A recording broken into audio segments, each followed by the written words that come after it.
না বুঝলাম না, আমি একদম বুঝতেছি না, আমার মাথায় কাজ করতেছে না ভাই।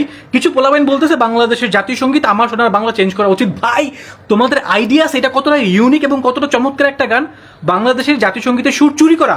ইয়েস, গগন হরকরা নামক একজন ব্যক্তির আমি কোথায় পাবো তারে, আমার মনের মানুষ যারে, এই গানের সুর চুরি করে আমাদের জাতীয় সঙ্গীতে লাগাই দেওয়া হয়েছে। এইরকম ইউনিক জাতীয় সঙ্গীত পুরো পৃথিবীতে আসতে দেখাতে পারবা যে কোনো একটা জাতীয় সঙ্গীতের সুর চুরি করা? এতটা ইউনিক আমাদের জাতীয় সঙ্গীত।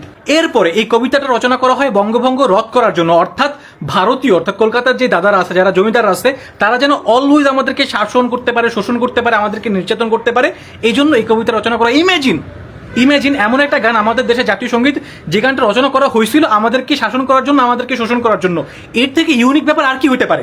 এছাড়া পৃথিবীতে যত জাতীয় সঙ্গীত রচনা করা হয়েছে প্রত্যেকটা হয়েছে তাদের ইতিহাস, ঐতিহ্য, সংস্কৃতি, তাদের অর্জন, তাদের কষ্ট ইত্যাদি নিয়ে।